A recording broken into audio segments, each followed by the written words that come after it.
Good morning, good afternoon, good evening. I am Melanie Carstens, and this is Bitcoin Beyond.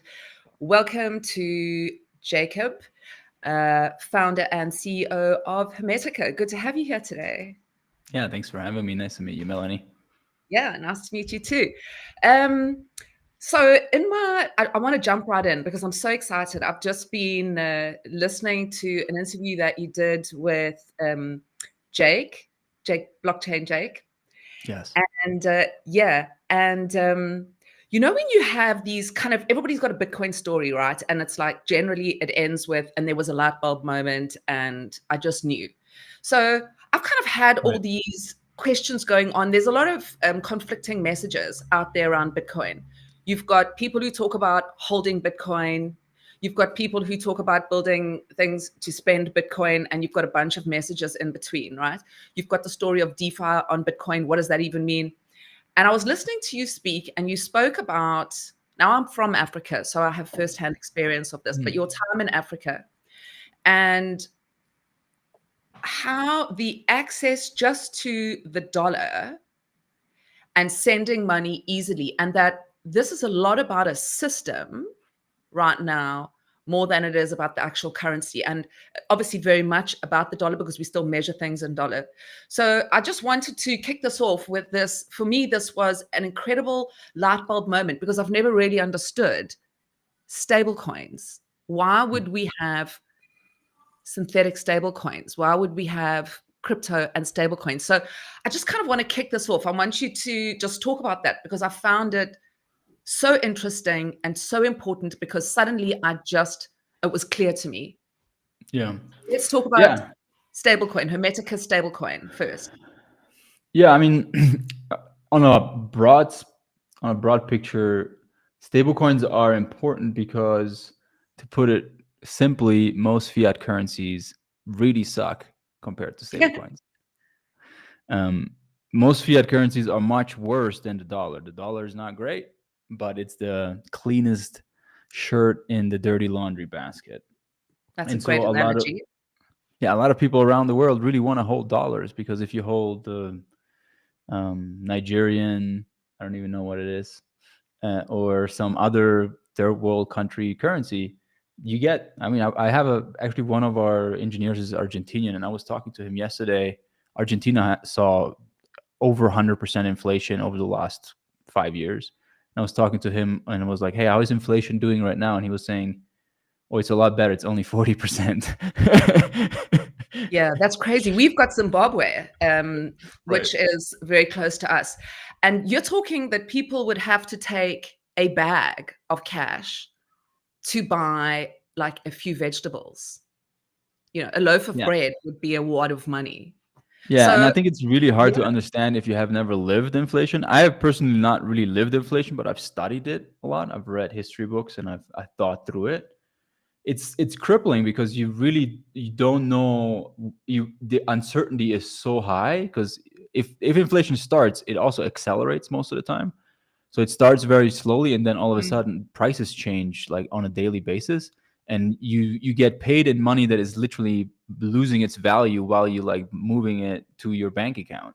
And Yeah. it's so crippling to people that to have a currency that only inflates 3, 4, 5, 6, 7, even 20%, like the dollar, is actually a lot better, right? Mhm. So I think most people need to understand that folks really want dollars because it's a lot better than what they have today, and it Mm. gives them a stability that they need, and it gives them actually the ability to save, and that is a huge deal. So that's why stablecoins are such a big product market fit around the world, and it's not my opinion, it's data, right? Like there's $200 billion in stable coins now.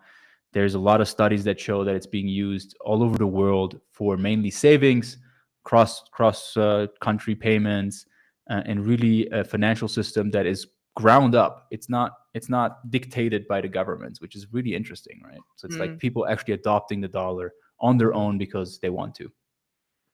Yeah, and I think where it was interesting to me as well specifically was that you said something about, you've had firsthand experience by working in Africa, and we'll get to why you were in Africa just now. But a lot of people are building these products in the States for the States. And a lot of people I talk to, specifically because I live in Africa, are, they like you say, they don't get it. And as much as they're building these first world financial systems, there is this massive group, this massive economy that is crying out for this product and this new banking system, because the banking system doesn't allow third world countries to participate in its economy, shuts them out. Yep. Yeah. Yeah. And it's really hard to understand if you grew up in Europe like I have, or you're in the US, because you can just go down the road and you get a bank account.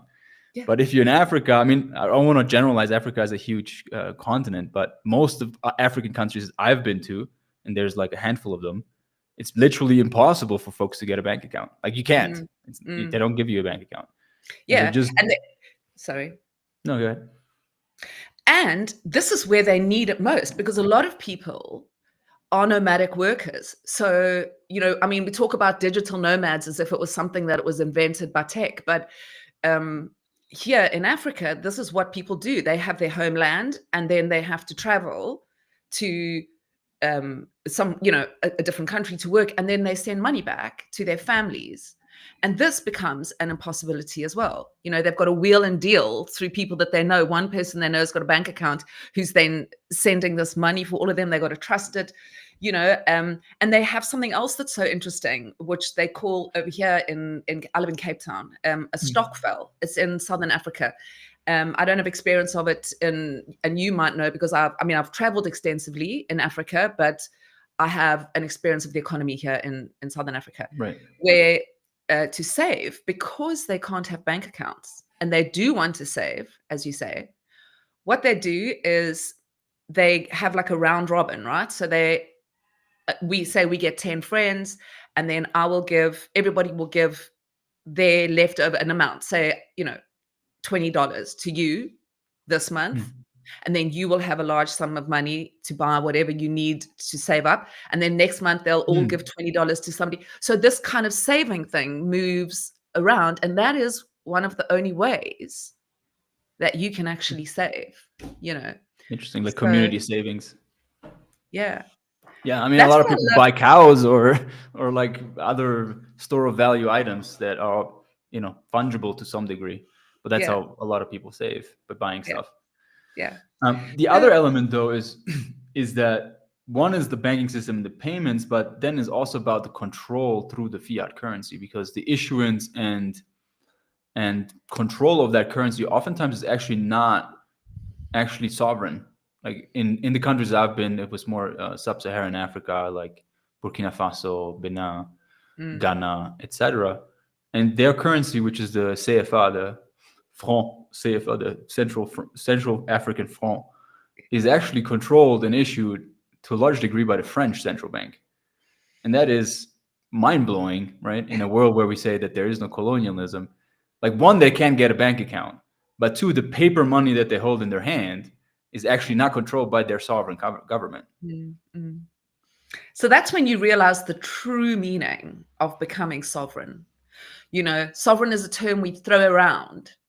And of course we want to be, but at the same time, there's an entire, like I say, a third world economy. And a lot of, it's not like it's a minority of people. It's millions and millions and millions of people, so, and we live in Southern Africa, in Cape Town, and it's still here. It's not like all of a sudden here we're in a first world country, even though it might look like it when tourists come here. But so anyway, I found that I had a bit of a light bulb moment. I kind of wanted to start. Normally I start my interviews off with, tell me about yourself.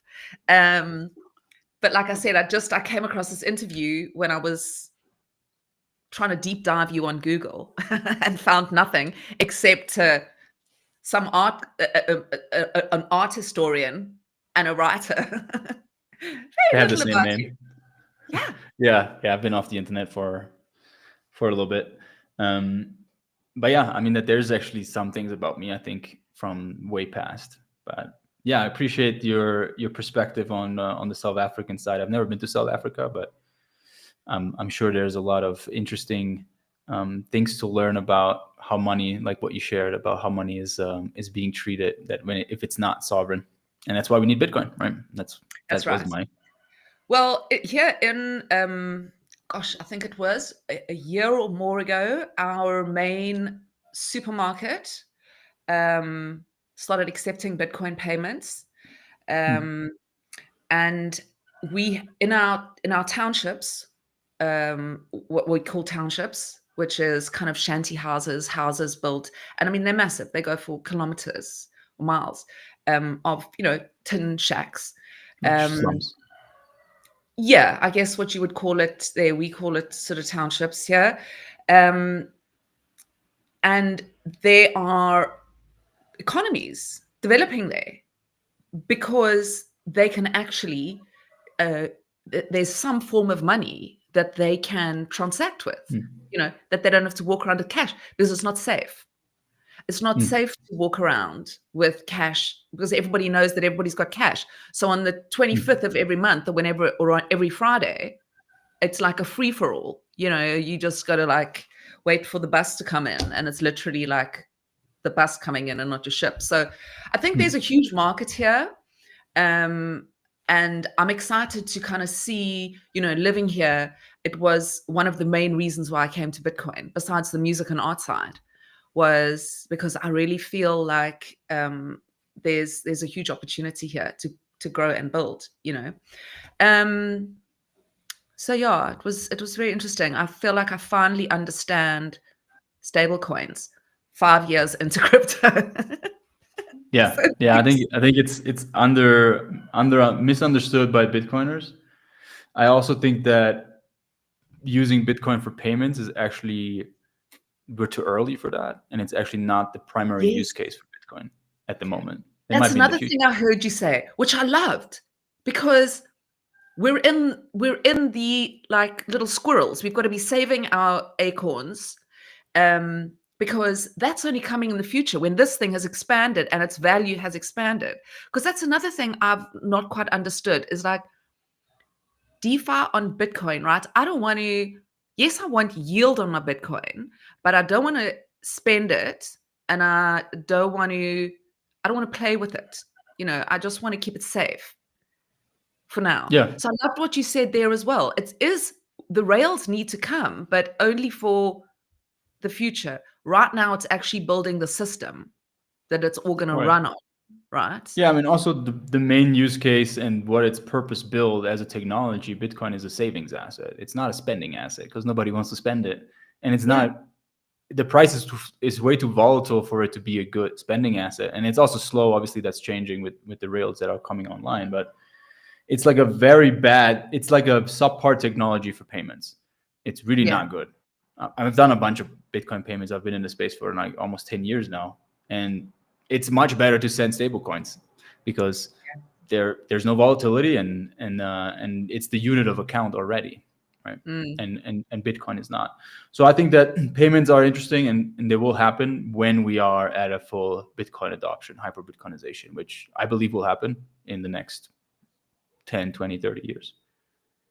God, I want to be really healthy to stay around for all that. Yeah, it's gonna be fun. Yeah. On Mars. Oh my God, I so want to go to Mars. Everybody, this is the new thing that I'm trying to invest in, is space colonization. Don't get me started on all that business, because that is, we'll get totally distracted and we'll start going on to the beyond side of Bitcoin. Yeah. Yeah. Is there space colonization investment going on? I think so. I mean, SpaceX is almost $1 trillion company, and it's private, and it's probably the best placed company to be at the forefront of that. I don't know. I don't have time to look into a lot of other things apart from just I've been Bitcoin like and what reading we're up on building. Blue Origin, and I've signed up to their mailing list, and I'm like, okay, asking ChatGPT, how do I invest in that? I invest in printing of houses, because they're not able to build them up there; they're going to print them digital. Anyway, I get sidetracked. Yeah. See, all right, so let's go now to your story. Right, I've kind of you've had a very interesting build up to being the founder and CEO of Hermetica. You studied engineering, so you were at school.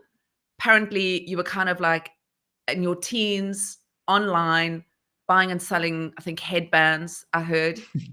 And then studied engineering, then had this incredible experience selling eyeglasses in Africa, and Absolutely. then and then into crypto. So do you want to take us sort of through that story and how it kind of, what was it that led you to Bitcoin out of all of this, and or crypto, Bitcoin, and then stacks, why you chose stacks, and why Hermetica? Yeah, there's a lot of questions there, but Yeah. on a high level, I've always been an entrepreneur. I think that there is such a thing as the entrepreneurial bug, because I certainly felt it when I was a teen. Even before that, I always wanted to do stuff, build stuff, sell stuff, make money. And so from a very early age, I was doing some side hustle at any point in my life. And that took many different forms. As you said, headbands. I like produced headbands and sold them on eBay. That was I was like 14. I made like $300-400, and I felt like I was the richest man in the country. And that also did some e-commerce, did all kinds of smaller things when I was a kid. And I ended up studying, wanted to get an engineering degree, got an engineering degree, got also a finance degree. So I did a lot of academic work, which was certainly helpful. But during that whole time, I always also was building stuff. And the main project I was focused on in my early 20s was eyeglasses. I stumbled into it. One thing led to the other, and I found myself in sub-Saharan Africa, building a team, manufacturing eyeglasses in the country, and then going out to the most remote places in the world, quite literally, like literally the huts in the jungle, and showing up with my crew and being like, hey, we're selling eyeglasses. And folks got really excited, right? And I met some incredible people that really never even had access to eyeglasses or even knew what it was, but needed them, obviously, because they couldn't read the Bible or couldn't see in school. And so I did that for 3 years, and it was extremely fulfilling and actually really successful, because out of all things, eyeglasses is something that people really need. And nobody's thinking about. That brought me to not just Africa, but also South America. I did it in Bolivia, in Mexico. I also went to Bangladesh in Asia. So really all over the world, but mainly in Burkina Faso, which is a landlocked country in sub-Saharan Africa. It's very hot, it's very poor, and has some of the most beautiful and amazing people in the world. I miss it actually dearly. And that experience showed me what life is like in other socioeconomic strata, right? And like literally some of the least wealthy people in the world. I don't like to call them poor, because they're certainly not poor in many ways. They're full of life. And they taught me, or they showed me what it's like if you're not in the pampered Western world that has access to financial products, financial services, and a financial system that works. And that was certainly it really deeply shaped me as a person. And when I then came across Bitcoin in 2016, it clicked very quickly. Like, I mean, a lot of people think Bitcoin is to make money, and it certainly is. I think it's going to absorb all the capital in the world almost and make people very rich if they are able to hold it and store it properly. But it also showed me that there is a technology that doesn't rely on the French central bank to put their thumb up, that to allow some folks in Africa in a hut to have money that works. And that is really groundbreaking, and I think the most important technology for freedom in the world. And I think that's somewhat misunderstood. I think Bitcoin will understand that, but Bitcoin really is fundamentally, in my opinion, a freedom technology, and it is here to liberate us from the shackles of the fiat system. And so once I understood that, there was really not a question anymore for me of what should I do in my life, or at least in this period of my life. I need to devote myself to building on this platform and making Bitcoin more productive, more successful, and more widespread. And that's what I did since then, really for the last 9 years. I had a mining business. I traded the futures markets. I got really deep into the trading side of things. I worked at a centralized exchange, Kraken, to really understand how that works, to see the whole DeFi and crypto industry. And all through the lens of how can we make Bitcoin better? How can we build on Bitcoin? Which then ultimately led me to, realizing that there is technology that's coming online that allows us to build on Bitcoin, which is, in my opinion, stacks as the leading force for many years, and especially right now. And that led me to then found Hermetica around 3 years ago, with the vision of our mission is to make a financial system on Bitcoin a reality, and that's our sole mission. It's not build this product; it's Bitcoin DeFi, and so we have had actually a couple different products that we brought to market. Our current product is a stablecoin. It's a Bitcoin-backed stablecoin. It's completely outside the fiat system. It's just Bitcoin. We use futures to hedge the value of Bitcoin. So we essentially take out the price exposure of Bitcoin. So you have Bitcoin without any fluctuation in price, if that makes sense. And then we issue that on chain as a stablecoin.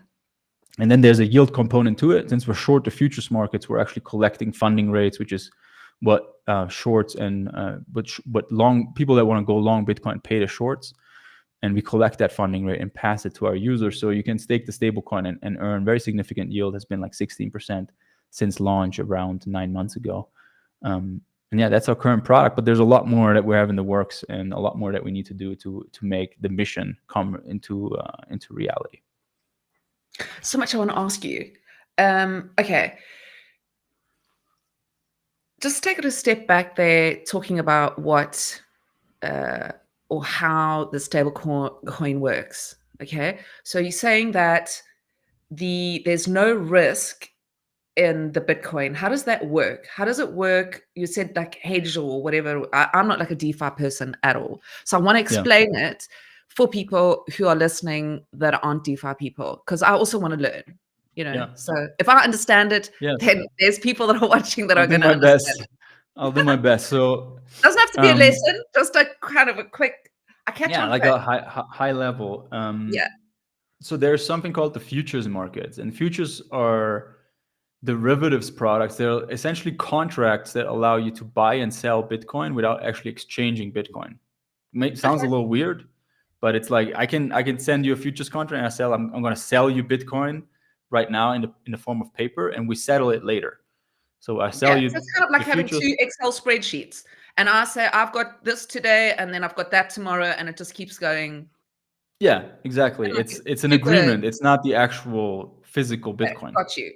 Okay. And so those markets, actually, believe it or not, are like 3 to 5 times bigger than the actual spot markets, the actual physical Bitcoin markets. Yeah, there's a lot. There's a lot of paper derivatives contracts being traded. Yeah, it's a lot. It's very efficient because you don't have to move any Bitcoin. You can just and that costs agree a lot of between money. people. So it's a lot more efficient. It's a lot cheaper to trade, and that's called a futures contract. On chain. So or is it like an actual? Like Velar, for example, is a futures perp market. They call it perps, but perps stand for perpetual futures. Okay. So futures have, without getting too deep into it, futures can have an expiration date. So we agree on making a contract, and then we say, okay, we settle it in a month or 2 months or 3 months. That's with an expiration date. And then there's something called perpetual future, which doesn't settle. It's just forever, essentially. Okay. And that is what perps are, and that's what's traded mainly in crypto. And so what we do at Hermetica to create a stable coin out of Bitcoin is we take Bitcoin, and then we sell the same amount of Bitcoin as a futures. And so we're essentially long Bitcoin on one side, and we're short Bitcoin on the other side. And if they're in the same amount, they balance each other out. So if price goes up, the long side goes up, but the short side goes down the same amount, which means it's like a seesaw. So it's kind of just exactly. It's just balancing out each other out all the time. So you basically locked in at that initial price. Okay. So the central part is the price, and then this is the part that's just going up and down, up and down. Exactly. This is a picture in my head. Is a that's a good picture. Yes. Okay, So got it. the Bitcoin goes in, we lock it in with the futures, and now it's fixed.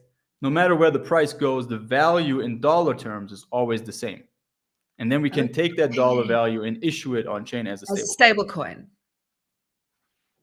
Yes, Yes. I got Yeah. it. Great. Okay. Yeah. So that's the And then how do they that's the get their gist. yield? How does the yield work? Yeah. So since the futures markets, the perpetual futures markets, in order to ensure that those futures contracts trade in line with Bitcoin, right? You want them to be in the same price. Right? Yeah, You have Bitcoin price, and then you have the futures price. yeah, And the futures price ideally is as close as possible to Bitcoin. And in right. order to do that, there's an interest rate that is getting paid between people that want to go long and some people that want to go short. So in order to balance them, because you have to balance them, right? There have to be Yeah, as many shorts as longs, ideally. There's something called the funding rate that is get paid. So if there's more people that want to go long, those people have to pay for that, and then less people do it, and it becomes in line with the shorts. So it's like right, a balancing mechanism. right. And so we're short the futures market. A lot of people want to be long Bitcoin generally. And so a Yeah, lot of people have demand. There's a lot of demand for being long. And so those people have to pay us as the people that are short okay, to get the privilege to go long. And that's what the yield is. The yield right. is a real market demand for long leverage that we're basically providing. We're harvesting that demand, and Yeah, that reflects itself as an interest payment every day. right. Very interesting. Thank you. I've had so many light bulb moments in this whole thing. Now, what are your thoughts on, because I'm busy reading Mustafa Suleyman's book, what's it called? The Great Wave or the Coming Wave, I think it's called. And obviously just about AI. So I'm going down the AI rabbit hole. Like, I mean, I've been going down it for a while, but now I'm like headlong down it. So let's talk about AI and DeFi, right? There's talk about it. They're building one or two things on Stacks now. I think who's coming out with something? Stacks AI, I think, are saying they're bringing out a product. What are your thoughts on AI, DeFi, and how it's going to impact what we're doing here? And should we be like consciously building this stuff out? Because I haven't really seen much building on Stacks when it comes to or much talk about it. I don't know if you hear much talk about it, but I don't seem to be hearing too much talk about it. Yeah, I mean, I think generally speaking, AI is a fundamental shift in computing. It's a new computer. Essentially, it's how I see it. It's going to revolutionize and change pretty much all of knowledge work, and lead to a world where we can be a lot more productive, just like any other technology made us more productive. Like, the computer that we're using allows us to talk across continents in real time. That was not possible 20 years ago. And that allows Now, us do to you have think more. everybody's just going to be able to, like now I have to ask you these questions. I almost have to understand it myself. And we know now with AI, I don't really, I don't have to understand Netflix to use Netflix. I just take my remote control, turn it on, and there's a show. Well, So you don't have to understand AI to use it. I no, mean, but the I'm saying AI, DeFi. like, I'm saying DeFi. So I now have to use DeFi. I kind of need to move around. I need to, and I know I've spent a lot of time trying to understand it. I come from an arts and music background. So um I have a deep interest in it. It's just I have to try and understand it with my kind of artistic brain, for want of a better word. Now, yeah. so does that change? I mean, obviously, it's going to change the way you guys work. Well, I Does think it? in general, if a new technology comes online in the first iterations, it's very clunky, it's very complex because it's very low level, right? Like the financial system itself that you use, if you send something in your bank account, you don't really understand how that works. I assume I don't really understand it, but you're able to use it just a couple clicks of a button. It's just the user experience of DeFi at this point is very clunky. It's very nascent, right? A lot of the core building blocks are not there yet, and so therefore it's really only usable at scale for few people. But as it matures, as it becomes more developed, it's our job to make it a lot easier to use and make it available to folks so they don't have to understand it. I think it's just the nature of where we are in the adoption cycle. And the same, and how would AI fit into it? I think AI will be in a lot of ways the interface to all of technology, where you're just talking to an AI and the AI is actually doing the transactions and interactions across different stacks of technology. So it will be like just a chatbot or just a bot in your ear that you talk to your best friend and you just say, hey, do this, do that, and it does it for you. Or it's in the physical world, a robot, and it's your perfect assistant. I think that's coming very quickly. And then that will be the interface for all technology, including obviously finance. In our digitally printed house on Mars, with our computer in our ear and our robot. Yeah, that's maybe 20 years away, but I think the robot are like less than 5 years away. Yeah. God, I am like beyond fascinated with, because also just looking at what's happening on the moon. I read a book about the future of geography the other day and how, this is happening. And now that they've found this power that they needed on the moon to, that we don't have to carry miles of fuel up there with us anymore, because that's been like one of the main problems. So anyway, sorry, I get like super distracted and super excited. I'm reading like 12 books at the same time. Yeah. Okay. So I know. And you know what I also saw today was talking about a computer in your ear. You've obviously seen this guy who's developed this or built this talking computer. So you have it in your ear. There's been some drama with, I think, Microsoft or Google, and they were supposed to buy the company. Then they're coming out with the product and he's moaning about it. But yeah, it's now he's developed a device and you have it fitted in your ear and you just, hey, someone send me an email them back. Yeah, like Her. I don't know if you've seen the movie Her. Yes. With, what was his name? Joaquin Phoenix. No. That's right. Yeah, no, I think so, yeah. I think he's the main character. Yeah, I think the least of it. We kind of already have that with our phones and the earbuds. I think the Neuralink stuff is probably the real frontier to like actually hook us up on a physical neurological level, which is kind of scary too, but also very interesting, obviously. I know. I mean, I love the idea of, consciousness. And I know I talk about it with our news show every so often. I think I drive Peace and the news people crazy because I'm constantly talking about it, even with my family for years, about how your consciousness can be, out of your mind, out of your body, your consciousness can be removed. And now that we're moving towards, the algorithm already knows us better than we know ourselves. Now we introduce, no, what do you mean? In some ways. He's just sending a message. The algorithm definitely doesn't know me as well as I know myself. That's for sure. I mean, it depends on how deeply you know yourself, if you want to go philosophical, but it knows some good data points. Yeah. Listen, there's some people, because if you say, okay, my where where you got to put where you are in your bio in your Twitter, mine is know thyself in Latin, noise ipsum, I think. And I wrote an article the other day about know me so that I may know myself. And I think the average person, this is what we need to do going forward, is to kind of start teaching people already how to handle this coming wave and how to be strong against this algorithm, yeah. I mean, because in a you lot of have ways, to know yourself. Yes, in a lot of ways, the algorithm is also going to take away the menial jobs and menial tasks. So what really is left is creative, deep work, which is what humans are best at. Yeah. But unfortunately, not many, because a lot of people have not learned how to do that, and they don't have attention spans to actually do it. And so that's going to be really, really tough. And I think I agree. We need to learn. We need to teach our children and the younger generation to think deeply, because all the menial thinking is going to be done by AI and it's going to be 1,000 times faster and better at doing it.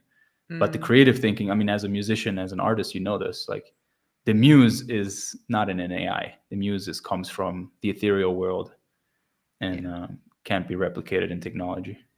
And singular thinking, I can think, I think, therefore I am. I can think. My thought isn't, a collection of thoughts that then becomes. Because it's an interesting way to. It's kind of like baking a loaf of bread. You're like, put in all these ingredients. You've got to choose. Like, am I the flour? Am I the butter? Am I the milk? And either be that, which is what I think individual thinking or individual people are.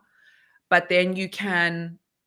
Or are you going to be the actual bread or the cake? If those, because that's what AI to me is. It's like you're throwing in the thoughts of the flour, the thoughts of the milk, the thoughts of the butter, and you're making something completely different, even though it is still a thing.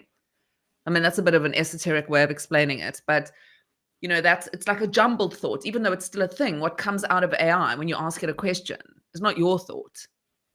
No, it's the aggregated thought of the internet. It's a loaf of bread. Yeah, and it's not necessarily creative, or it can't really be creative. AI can't be creative because it's not trained. It's only trained on what exists. But it has a lot of AI is absolutely mind-blowingly interesting and effective, and it's just starting. So I'm a big fan of AI. I think we just have to know how to use it, and I think we have to go back to what we're best at, which is deep creative thought and inspiration, and actually more the spiritual side of the human experience, which is what AI can do. I know. I love it as well. I've got my son kind of coding with it already. We code together. I've never coded in my life before. I don't even, I'm not an artist or a musician, but I come from that industry. But I am, I'm still a creative person. I write and whatever. But I just used AI. I know how to speak to it. And now I'm building games with my 13-year-old son. He's 13, and I've never, I've got an arts degree. So yeah, anyway, great. We've got distracted. Coders are in trouble.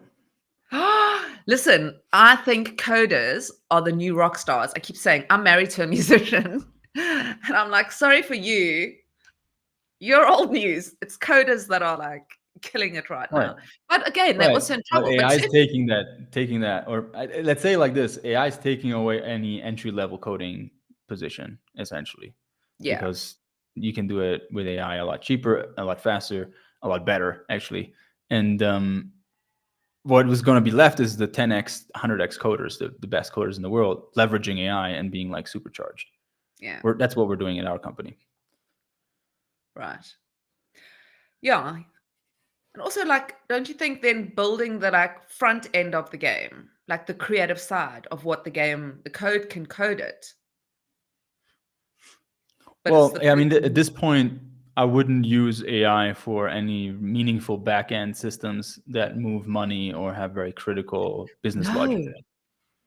So that's actually the part that AI can't really do that well, or is not, because you need that to be 100% reliable. All the front-end stuff actually can be done by AI a lot better. Also because there's a lot more front-end code that is accessible to the AI through public repos, etc. Or you can also scrape it from the internet. A lot of front-end code is actually in browsers.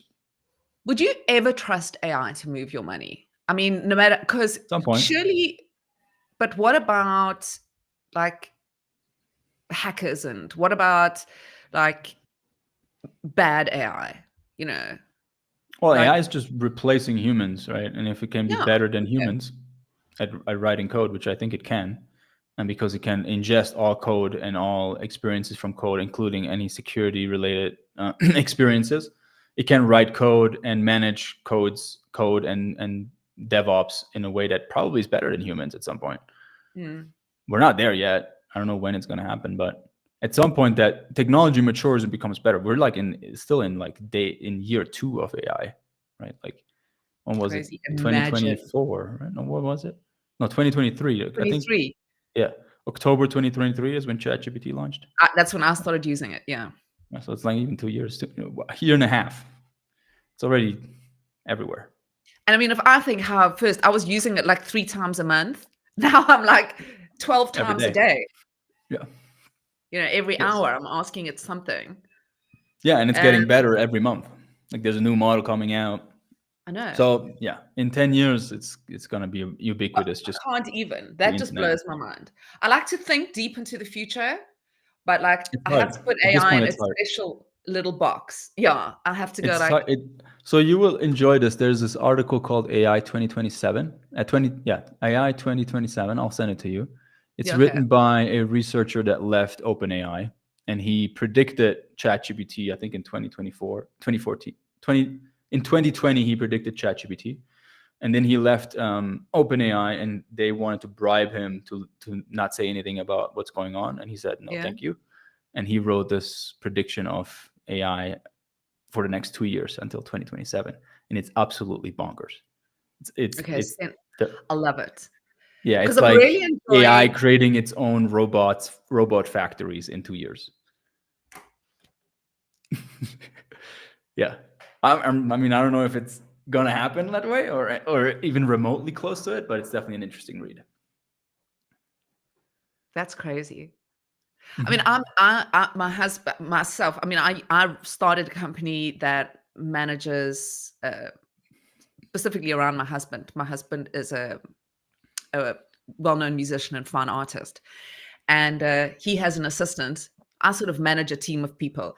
But now I'm sitting with her the other days, releasing a new single, literally lying, both of us lying on 2 couches, her on one couch, me on the other couch, and my laptop in between us with ChatGPT open, trained on like all of his stuff. And we just sort of sitting there and talking to it as if there's like a third person in the room. Yeah, it kind of is. Not a person, but an intelligence.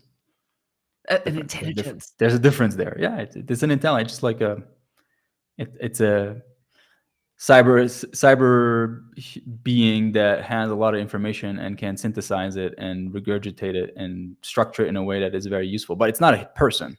A person has a soul. AI doesn't have a soul. There's a big difference. Yeah. Even a cat has a soul. Yeah. I think even trees have souls. Oh, absolutely. Even a rock has a soul. Yeah. Oh God, you and me would get on really well. There's very few people who I could talk to Mars about. I think we could have a whole show on Mars and moving to Mars. Yeah, why do you think I called my company Hermetica? Well, you know what the Hermetica is? No. Hermetica is an ancient text about Hermes Trismegistus, the ancient sage of alchemy and spirituality. He's also called Thoth in the Egyptian tradition. I know Thoth. Okay, I know Thoth. That's Hermes Trismegistus. The emerald, what is it? Because I've got tablet. that.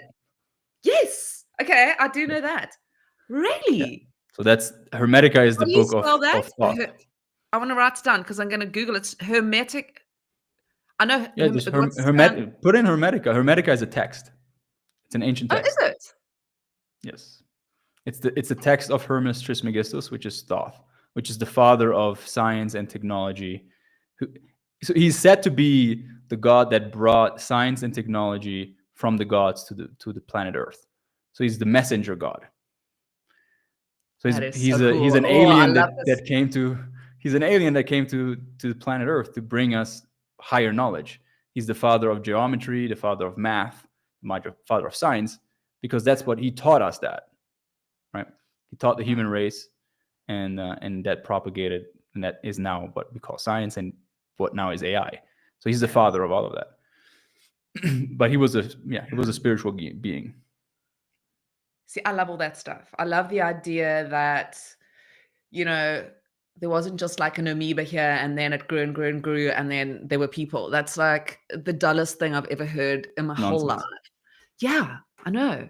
I mean, what we have lost, what the Hermetic traditions understood, and all Hermetic scientists understood, which is also all the people that, for example, invented science itself, like all the people that were in the scientific revolution back in the golden age in Europe.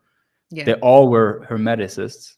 They all understood one thing that we have lost to understand, which is there is more than just physical matter to life. There's a spiritual soul element to everything, and that's actually the powerful effectuating source of nature.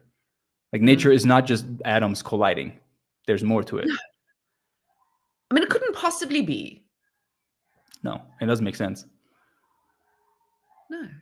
And when you kind of, especially I think if you grow up in a city, right, your whole life, and you grow up in a city, you live there, and you get a job with a salary and you die. I think, not that I'm going to knock that, because, I love living in a city. I love New York. I love the city of Cape Town. I've lived in Johannesburg. I've lived in London, so I love a big city. But there's something magical about Africa. That's why I always come back here.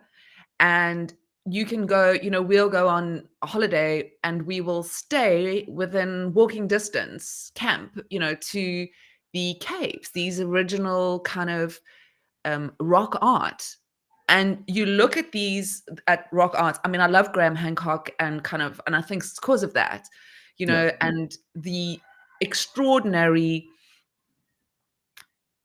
this unlock of knowledge that has just been kind of wiped away with modern medicine, modern economics, modern religion, has just kind of wiped out who we are as a human race. And when you go and you stand in the presence in these caves and you look at this art, you can actually see, there's some of the people are little and some of them are really big. And it's not like they're like all different sizes, and you kind of like, and it's all over the world. It's not, and Right. Disconnected, different languages, different everything. So yeah, I mean, I love why you called Hermetica. I love that. That's kind of like, what a fantastic story. We spoke about, to me, something really important about this, So yeah. I love the interests that you have. Yeah. I mean, I think that at the end of the day, it's like, there are very important technologies. I think that, for example, Bitcoin is arguably maybe not a technology that is fully human in the way, maybe it's channeled through a human, but it's a technology that is divine and has a very specific purpose at this moment in time for the human race.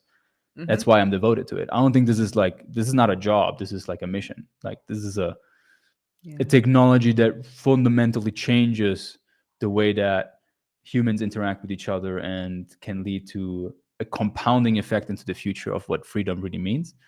Mhm. And so I think those technology are seeded into our consciousness by whatever you want to call it, God or angels or higher beings. And there have been some before. It's not the first one. Like I said, I come from an art background, so this wasn't in my wheelhouse at all.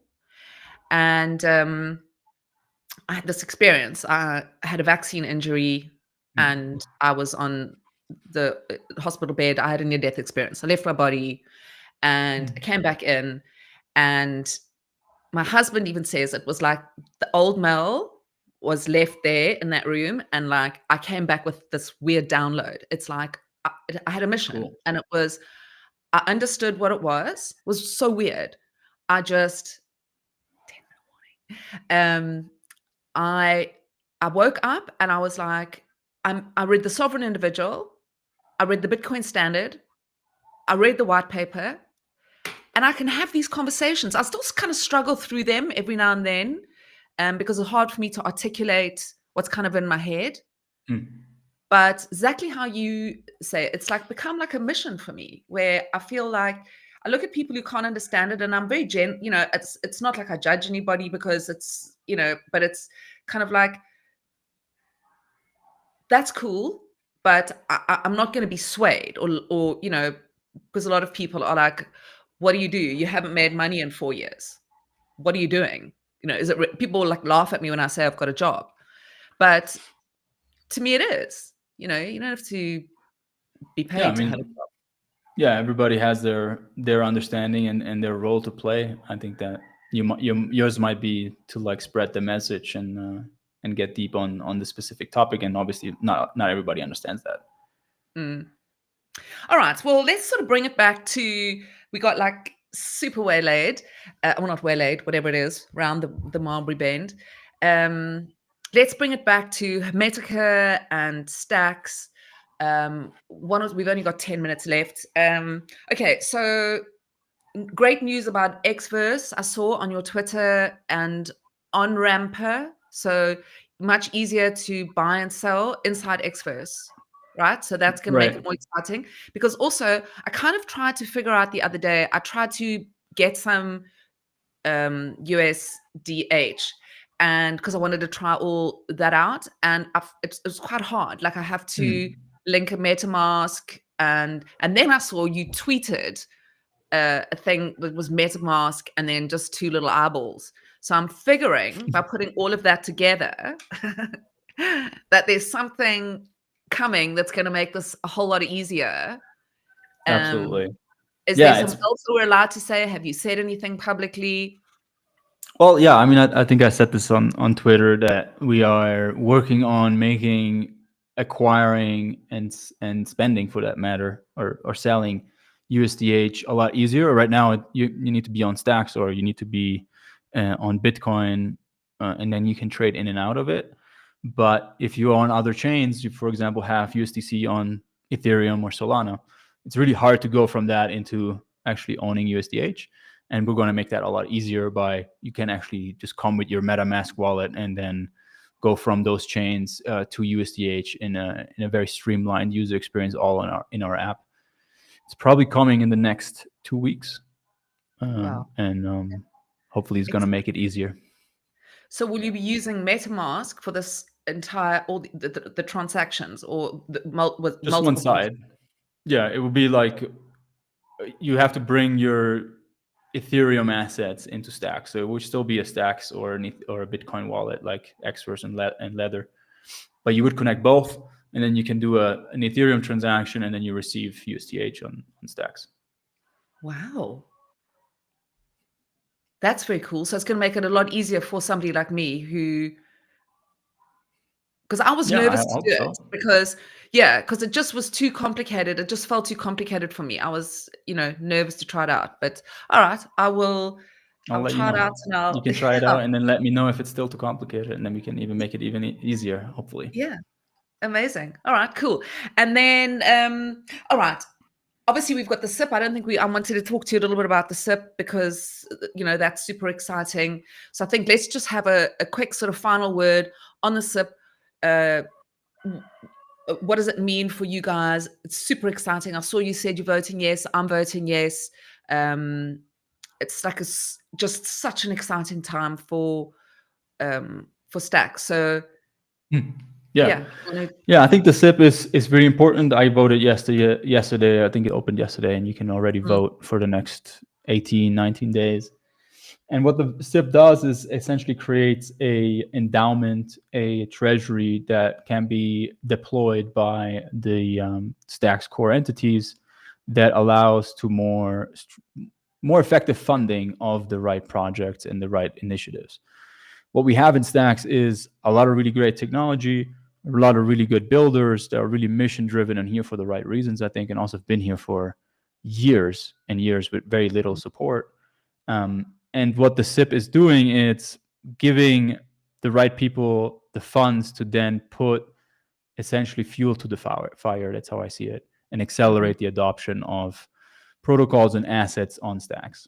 So I think it's really exciting. The other element that comes in with the SIP is a streamlining of the governance structure or the operational structure of Stacks itself. So it's going to be a lot simpler. It's going to be one operational entity, Stacks Labs, and an endowment, and there can be a lot more faster, more entrepreneurial decision making, if that makes sense. Mm-hmm. Yeah. So yeah, I think it's great for the ecosystem. I think there's a lot of FUD out there that says that it's going to be bad for the market and bad for the price. I think that's not right. I think that if you deploy capital efficiently into the right pockets in the ecosystem, it's actually going to be accretive to the price. So it's going to lead in a long term to the price to go up. I think there's always going to be FUD. I don't think you can avoid it. Wherever you go, there's going to be people with different opinions. That's what it's all about. But I think if you kind of deep dive it, even I know when I first kind of read it, I was nervous, because as well, you're kind of seeing everybody saying, look, the price is going to go, you're cutting the price in a third. And how do we, but again, it's that whole thing of, do you want, you know, $250,000, or do you want $50,000? You know, it's kind of like, I think Right. that's the Growing way the pie. I kind of look at it. You know, so I think, yes, there is going to be FOMO about it. There's, of course, it's not going to be smooth sailing either. I think anybody who expects it to be like, okay, we're just going to do this unlock, it's going to just be an explosion of Christmas carols, and, you know, it's not that either. No, absolutely not.